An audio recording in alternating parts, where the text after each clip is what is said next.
Представьте себе райский остров, где природа веками жила в гармонии. Пышные субтропические леса, экзотические птицы, уникальные животные, которых больше нигде не встретишь. Но в этом земном раю притаилась смертельная опасность. Ядовитые змеи, чьи укусы уносили десятки жизней каждый год. Казалось бы, что может быть страшнее? Но однажды на остров прибыл гость, и началась настоящая экологическая катастрофа, последствия которой ощущаются до сих пор. И о том, как этот маленький пушистый зверек едва не уничтожил целый остров, и какой ценой людям удалось исправить фатальную ошибку, мы и расскажем. Представьте себе райский уголок, субтропический остров, покрытый пышными лесами, где обитают уникальные виды животных и растений. Именно таким была Мамио-Сима до того, как люди решили вмешаться в естественный ход вещей. А началось все с, казалось бы, благородной цели — защитить местных жителей от опасных змей. Долгие годы ядовитые змеи Хабу наводили ужас на островитян. Их укусы были не просто болезненными, они несли смертельную угрозу. В 1980 году статистика была просто ужасающей. Около 400 человек пострадали от укусов, и некоторые, увы, не выжили. Ситуация требовала срочного решения. Казалось бы, ответ лежал на поверхности. Нужно было разработать эффективное противоядие. Но все оказалось не так просто. Жидкая форма лекарства требовала особых условий хранения, которых просто не было в отдаленных деревнях. А ведь именно там чаще всего и происходили несчастные случаи. Местные власти оказались в патовой ситуации. Провести электричество во все уголки острова? Слишком дорого и долго. Создать новое противоядие? Кто знает, возможно ли это вообще. И тут кому-то в голову пришла, как тогда казалось, гениальная идея. А что если привезти на остров животное, которое не боится змеиного яда и с удовольствием ими питается? Звучит как идеальное решение, не правда ли? Так на сцене появился главный герой нашей истории — маленький рыжий мангуст. В 1979 году на Амамио-Симу прибыла небольшая группа этих зверьков, всего около 30 особей. Их миссия была ясна — избавить остров от змей Хабу и заодно разобраться с крысами. Ведь в своей родной Индии, Бангладеш и других азиатских странах мангусты славились как отличные охотники на кобр и грызунов. Поначалу казалось, что план сработал, мангусты быстро освоились на новом месте и начали активно размножаться. К 1993 году их популяция выросла настолько, что Министерство окружающей среды забило тревогу. А к 2000 году на острове уже обитало около 10 тысяч этих юрких хищников. Но вот незадача. Змей и Хабу их совершенно не интересовали. Несмотря на все свои охотничьи таланты, мангусты предпочитали более легкую добычу. Зачем рисковать, охотясь на ядовитую змею, если вокруг полно вкусных и безобидных кроликов, мышей и птиц?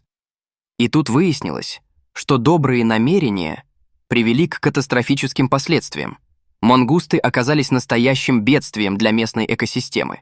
Они с удовольствием лакомились редкими видами животных, которые просто не были готовы к появлению такого агрессивного хищника. Под угрозой исчезновения оказался уникальный вид — кролик амами, настоящее живое ископаемое.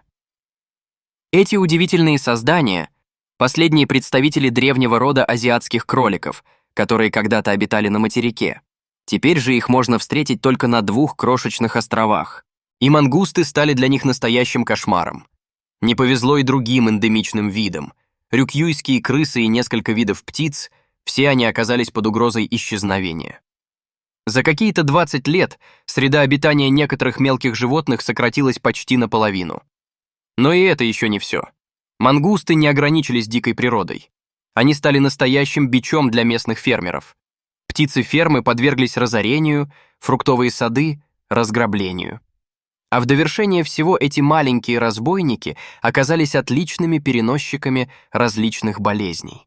Стало очевидно, что ситуация вышла из-под контроля.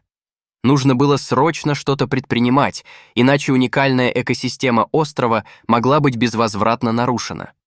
И тогда японское правительство решило исправить ошибку, допущенную четверть века назад.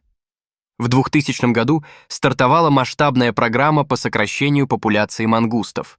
Это была настоящая война, в которой пришлось задействовать все возможные средства. Сначала пробовали простой метод – расставляли ловушки вдоль дорог.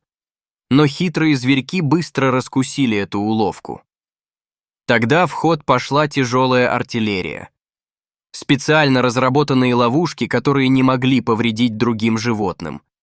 Токсичные приманки и хитроумные аттрактанты, привлекающие мангустов по запаху. Даже специально обученные собаки были привлечены к охоте. Местные жители тоже не остались в стороне. С 2005 года на острове действовали настоящие отряды охотников на мангустов. Добровольцы прочесывали леса и горы в поисках пушистых нарушителей спокойствия. Борьба была долгой и упорной. Потребовалось почти 25 лет, чтобы полностью очистить остров от инвазивного вида. Было поймано около 32 тысяч особей. И вот, наконец, в 2018 году был зафиксирован последний случай поимки мангуста. С тех пор новых встреч не было. Это была настоящая победа. Японии удалось то, что не получилось ни у одной другой страны – полностью искоренить популяцию мангустов на таком большом острове. Эксперты были в восторге. Ну, кроме самих мангустов, разумеется. Но что же стало со змеями, из-за которых все началось? Оказывается, пока люди боролись с мангустами, проблема укусов хабу постепенно решилась сама собой. К 2020 году количество случаев сократилось до 60 в год. А главное, с 1992 года не было зарегистрировано ни одного смертельного исхода. Все дело в том, что люди научились жить по соседству с опасными соседями. Противоядие стало более доступным. Появились эффективные методы профилактики. Оказалось, что змеи не так страшны, как их малюют. История острова Амамеосима стала настоящим уроком для всего мира. Она показала, насколько опасным может быть необдуманное вмешательство в природные процессы. Даже самые добрые намерения могут привести к катастрофическим последствиям, если не учитывать все возможные риски. Но этот случай также демонстрирует, что даже самые сложные проблемы можно решить, если действовать сообща и не опускать руки. Японцам потребовалось почти полвека, чтобы исправить ошибку, но они справились. Сегодня Амамеосима снова становится райским уголком, где редкие виды животных и растений могут жить без страха, но работа еще не закончена. Мангусты все еще обитают на других японских островах, в том числе на Окинаве. И теперь, вооружившись опытом Амамеосимы, экологи готовятся к новым сражениям за сохранение природного баланса. Так что в следующий раз, когда вам захочется привести в свой сад экзотическое животное для борьбы с вредителями, вспомните историю мангустов на Амамеосиме. Иногда лучшее решение – это позволить природе идти своим чередом, лишь немного корректируя ее курс, а не пытаясь полностью изменить естественный порядок вещей. А пока давайте порадуемся за жителей Амамеосимы, которые наконец-то могут спокойно гулять по своему прекрасному острову, не опасаясь ни ядовитых змей, ни чересчур активных мангустов. И, может быть, когда-нибудь мы сможем посетить этот удивительный уголок планеты и увидеть, как природа восстанавливает утраченное равновесие,